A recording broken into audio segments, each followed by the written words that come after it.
So we're going to go ahead and start with Standard 4. I'm going to let President Perez introduce the panelists for this. Yes, Zoila, you were part of Standard 4.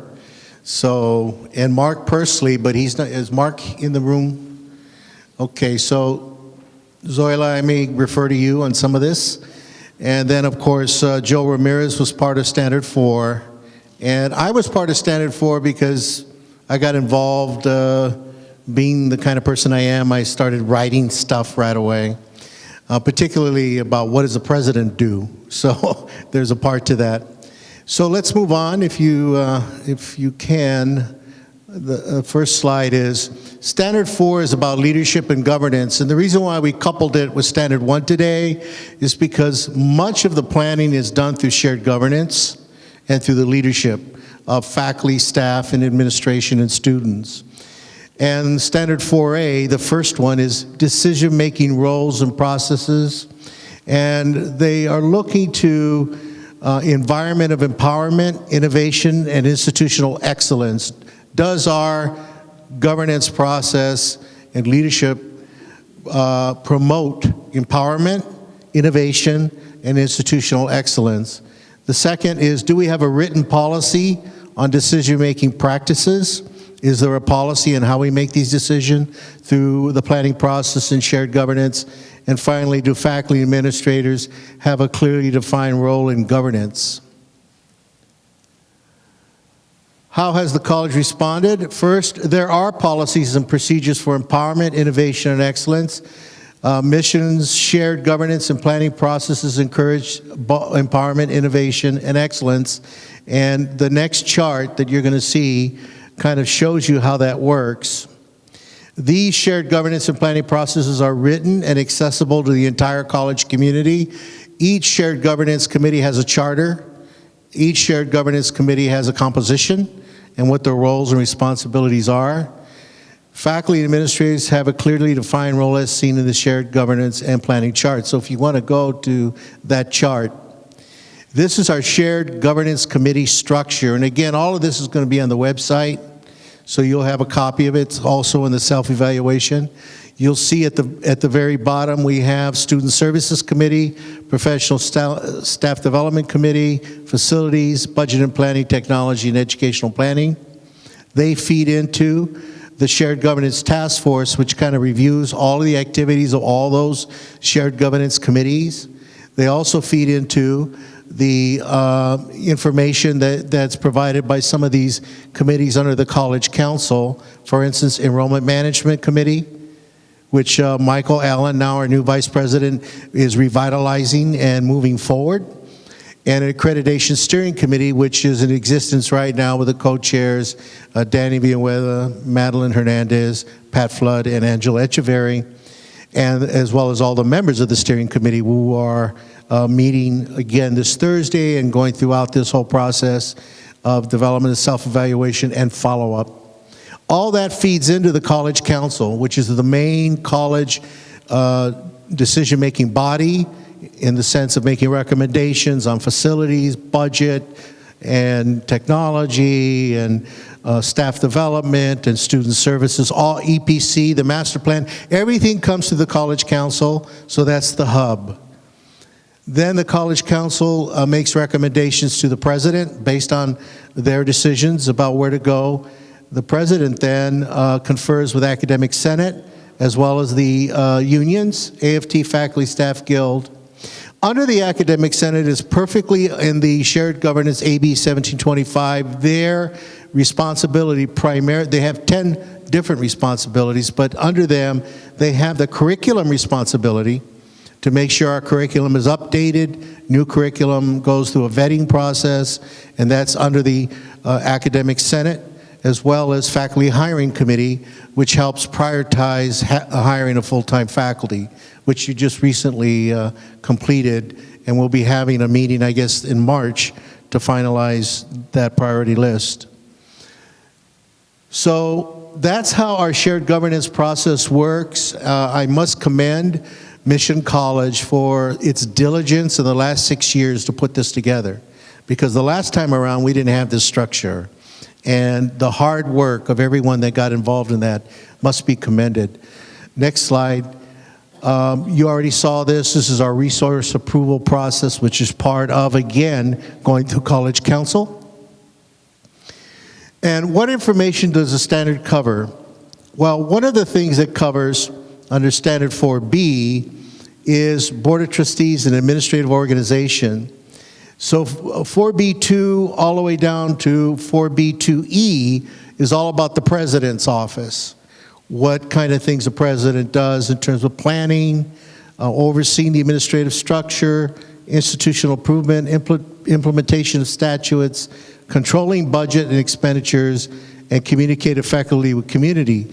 The controlling budget and expenditures, I think they're really going to look at that.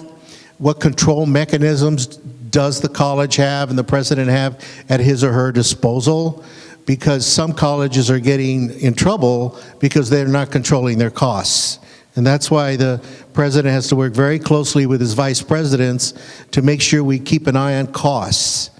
And then finally, the multi-college district and system, 4B3 is responded to by the district.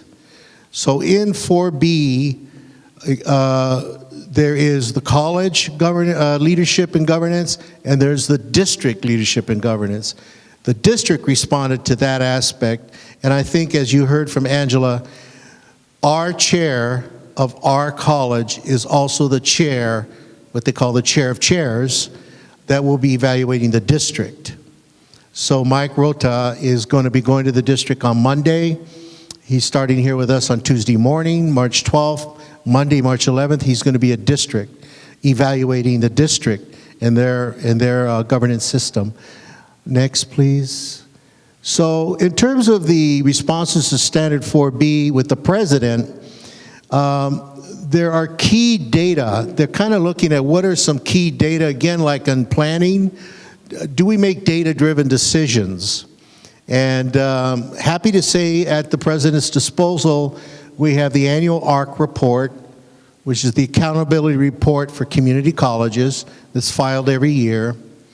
We have an institutional effectiveness report that we give to the chancellor's office and the board every year that looks at persistence, retention, graduation, SLOs, and a variety of other things, our facilities as well. Then we have the annual Integrated Planning Education Data System report. That's a federal report that is about our college and how we're doing. Then we have the Achieving the Dream data that we're collecting now with our Achieving a Dream or student success initiatives. And finally, the Essential Skills report, which is, we are also, and there's more we have, but those are the ones that I kind of listed for you. And those are also available for you to look at. Next. We said in our response that I have an open door policy, that he uses student success data to provide high quality research, participates in governance and planning, evaluates it along with the college council during the year, attends the college council retreat, and oversees the administrative structure through the leadership of the 3 divisions: administrative services, student services, academic affairs divisions, overseeing the administrative structure of the campus. The key area of strengths is, I believe, we said in our report, we have a strong shared governance planning process. We have ongoing engagement of the president in that process. The strong community, government, private sector, K-12, and university support. We have very good support from our external constituencies, a lot of support from government and business and K-12 and so forth. And finally, launching collegiality initiatives with the union pledge and the facilitation provided to the college on communication and individual departmental teamwork. Next slide will explain that. We have to improve collegiality and campus climate. We were very upfront and honest about that, the difficulties we had in the past, and we have action plans on that. So that's an area we need to improve in communication. We also said we need to improve the associated student participation in shared governance. This year, it's very spotty again. Students are not on all the shared governance committees. And that's a gap. We need to have students represented. And finally, we need to have students not only in shared governance, but learn Brown Act requirements and foster adherence to student code of conduct was another area that we need to improve upon.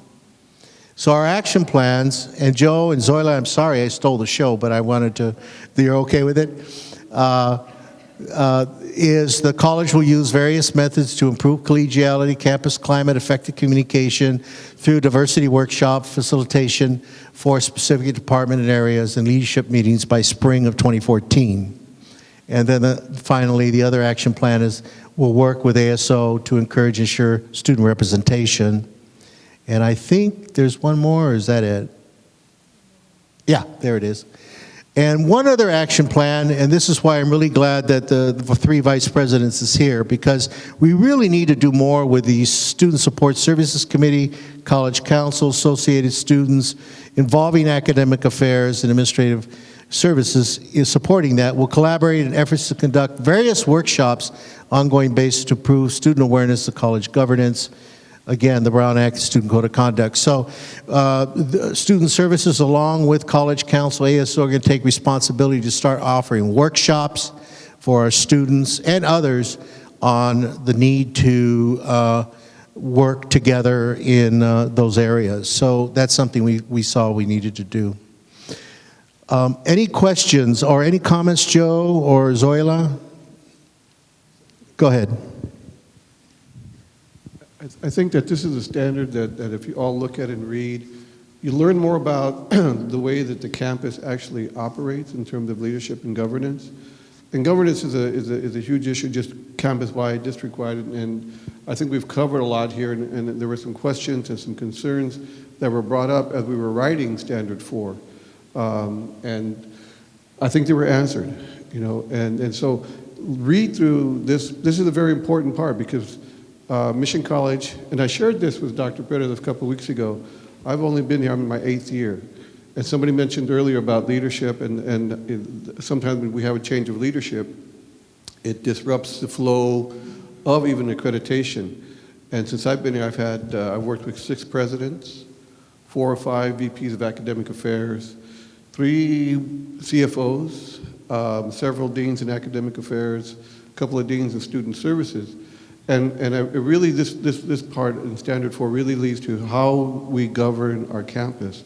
So this is a big piece, and so don't, it's a shorter piece, but don't ignore it or just, because it's a very important part of how we run the campus and, you know, in the shared governance process and also in the leadership. So I thank the team. We had a pretty good team that went through it pretty quickly and were able to do that, and Dr. Perez for jumping in and nailing it down for us. So thank you.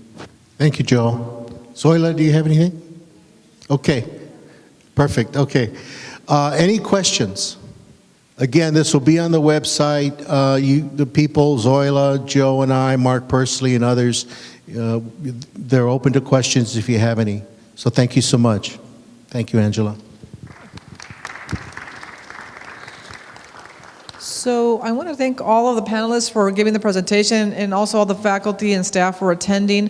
Next week, we're going to have Standard 2, which is instructional programs and services, and that's going to include academic programs, student services, as well as library and learning support services. So we're looking forward to having you there. And then the following week, it's going to be Standard 3, which is the resources. So that's going to be human resources, physical, technology, and financial resources, and we'll be done.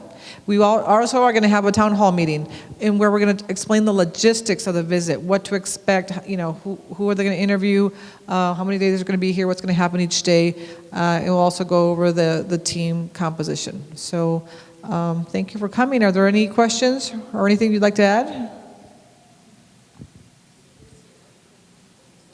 Oh, yeah, we do have a sign-in sheet, so if you did not sign in for Flex Credit, it's right over here. Okay, so thank you, and hopefully we'll see a lot of you next week.